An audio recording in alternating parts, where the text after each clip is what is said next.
models of the orphanage I was teaching. I was teaching little kids from 3 to 5 years old. And then this is a picture of them drinking the porridge. And then because of these kids, most of them are from orphanage and also from like around the area that people were really poor, they couldn't send kids to school. And many of my students, they are in the age of going to elementary school, but they're still studying now because they couldn't get enough money to go to elementary school. And they also not have enough money to buy nutrition food. So we kind of just source ingredients from restaurants just to feed them. This is not a part of the project, it's just like something you can do just for the kids. Yeah. And then this is one of my students. He is one of the most talented person I've ever met. When I just met him, he learned English about 1 year, and then we had perfect, like, no communication gap at all. And then he's really interested in going to university studying science, physics and chemistry in particular. And then he's teaching himself physics and chemistry from some donated books from some other NGOs from university. So he's actually reading first year university material and teaching himself. And then he was hoping me if I can help him on mathematics. And then one day he asked me if I can buy him a mathematics set. So I took him to town and we had a really nice lunch. And then it was the day that I couldn't ever forget about my trip. This is like the life-changing experience. Just because that particular mathematics set, he said, "Thank you, I'll never forget about you, you're my greatest friend. You helped me to go to school, like helped me to fulfill my dream." And next. And then this is like me feeding him Fanta, and got really drunk.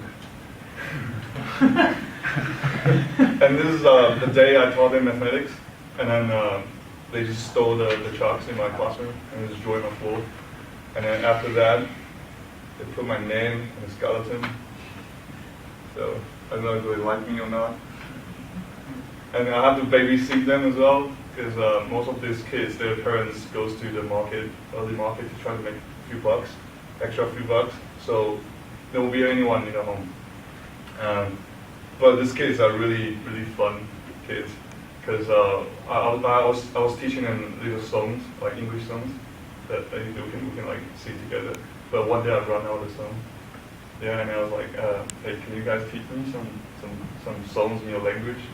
And then they were like, yeah. And then all the kids like start singing.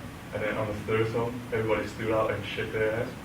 And then they turned around and said goodbye to Shamos. And then they ran away. And it was only like 9:30 in the morning. I was like, what happened? And then I asked my translator, which is the guy that the student there. He told me it's a goodbye song. So they told me the goodbye song. So we can go home. And then they also drew me on the blackboard. It's fun. And this is the education foundation I was working for.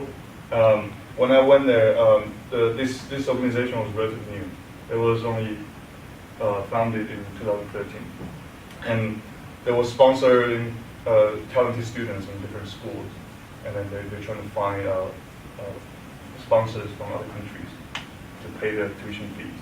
And it costs about like £10 for kids to go to school for a year. When I went there, it was about they were sponsoring about 30 kids, and they have no like clear structure what's going to happen next year, because most of these kids, they don't really have sponsorships being secured. When I went there, and me and my team members, not all of them, because I was there for like 3 months.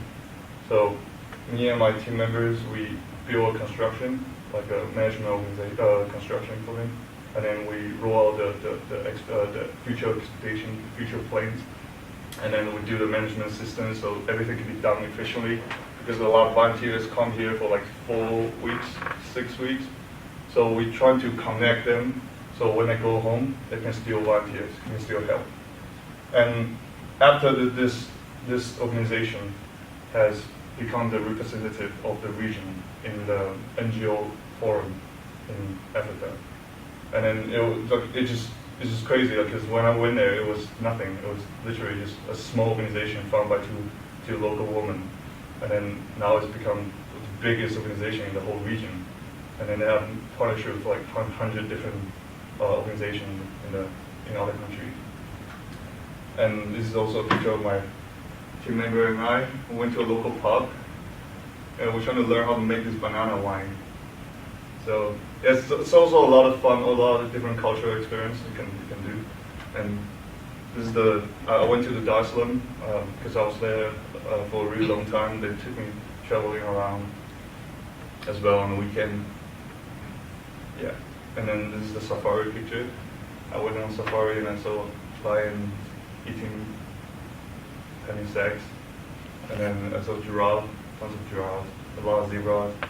I mean, this volunteering is not just you're doing something useful and meaningful in your life, in other people's lives, but you're also like experiencing, embracing the cultures. Because I went there for 3 months. I can like basically communicate with other people in Swahili. Like how cool is that? Like what are the chances of learning a language for Swahili? Yeah. So yeah, that's my video. And I went to the Kilimanjaro region, so I get to see the Kilimanjaro mountain every day on the background. So I don't know if you can see it. It's up here, and that's just me and the kids. Yeah, that's pretty much my experience. Is there any questions about that? Oh, we save it later. Okay.